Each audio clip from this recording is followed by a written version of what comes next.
Hi there, and a belated Happy New Year to you all. My first video of 2020, I decided should coincide with my 30-year anniversary in real estate. So I'm not sure if it was a sign, but I cut myself shaving twice this morning and thought maybe I should save it for another day, but here goes.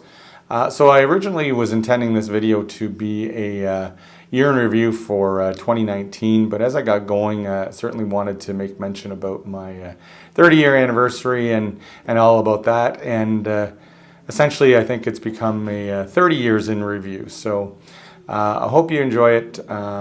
Here goes. So 30 years in real estate. I started January 23rd, 1990.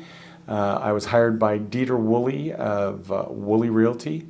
Back then, hired me out of university as a young buck with only a reference from my brother who had already been working there with Woolley Realty for 5 years. So Dieter hired me despite that reference, and yeah, it's taken off from there. Woolley Realty was known as the company with the big red stop sign. Everybody knew that, and it was a good talking point when we would meet someone. From there, around the mid to late 90s, Dieter decided it would be good to hook up with a franchise. And Better Homes and Gardens, which was the big magazine that everybody knows and still knows, they were deciding to get into real estate. And we became one of the first real estate franchises in Canada for Better Homes and Gardens. And that lasted for a few years, and then they decided, you know what, they should stick with the magazine, what they know best. So at that point, they got out of real estate, and we started up with the Royal LePage franchise, which of course is one of the #1 real estate franchises in Canada. I've seen a lot of changes over those 30 years, both in the market and the real estate world, for sure. Back then in 1990, it was a total buyer's market. Sellers couldn't give their houses away, and they had to keep dropping their price. Houses would sit on the market forever. And fast forward to 2020, and now we see it's the complete opposite, really, a seller's market with multiple offers, bully offers, all this sorts of things. And yeah, it couldn't be any more different.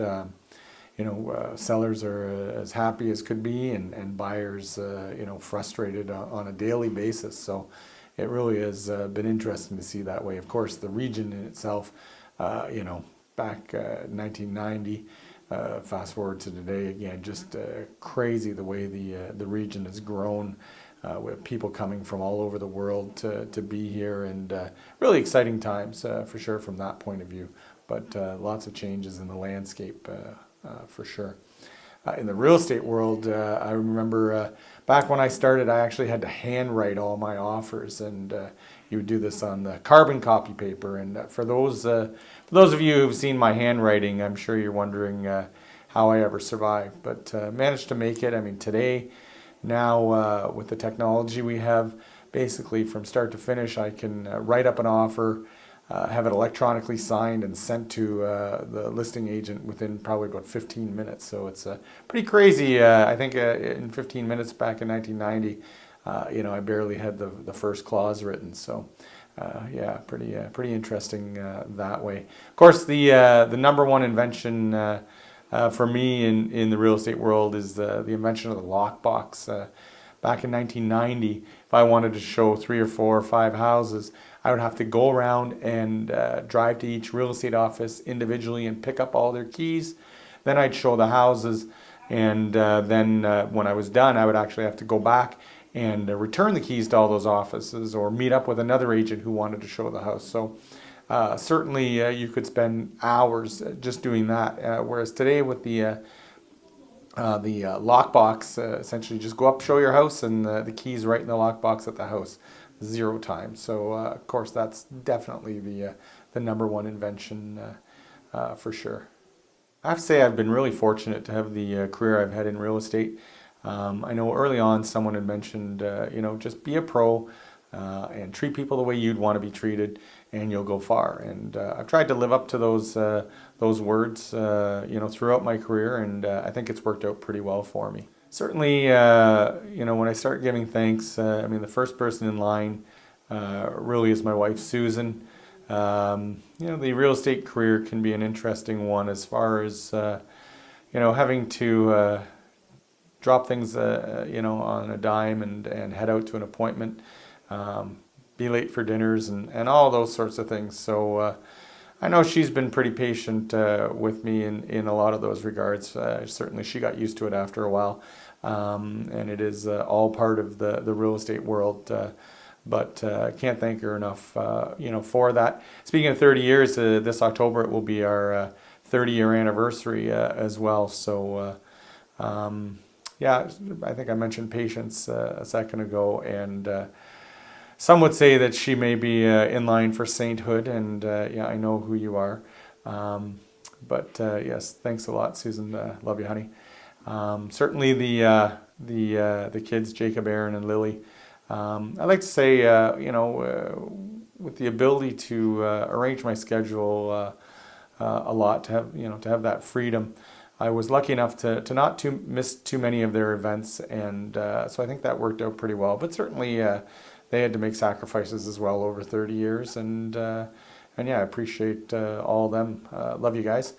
Of course, I mentioned Dieter Woolley, early on in this video.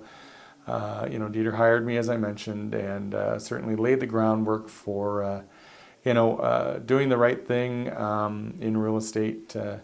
He always, I remember when we would talk to other realtors around the cities, looked at Woolley Realty as being a family, and Dieter was really proud of that. And I think Mark, his son, who has since taken over the company, has really tried to keep that family atmosphere within the company. And I know that's one thing why typically when people come to Woolley Realty, they stay. Speaking of Mark, can't thank him enough for continuing to try and stay ahead of the curve with everything in real estate. I know it pushes me to do the same. I try and stay up on all the technology and things like that. I had a funny conversation earlier this week with a new agent to our office who just started here.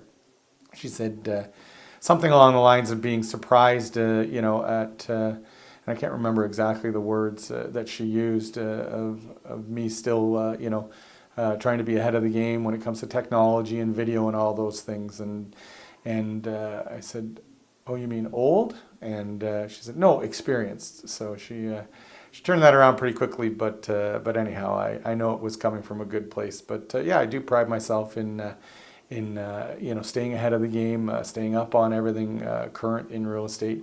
And I figure if I'm going to be here another 30 years, there's only one way to do it, and that's staying on top of things. Lastly, I'd like to thank you, all my clients over 30 years. Certainly, it's been pretty amazing to see the trust that people have put in me, to help them with one of their biggest, sales or purchases in their life, typically. And certainly, when they refer, friends, family, coworkers, all that sort of thing to me, it's just another, I think, feather in my hat that way. Obviously really appreciate that. So I think that's about it. I think I've taken enough of your time. If you've managed to watch this long, I appreciate it. And thanks again for a great 30 years, and hope for another 30. Oh shoot, one last thing. I know this was supposed to start out as a year in review, so down below you can see all of the statistics and data that you need to see. Suffice to say, still a seller's market. Great for sellers, not so great for buyers. If you have any questions on any of that, by all means just reach out. But that's now it. Thanks.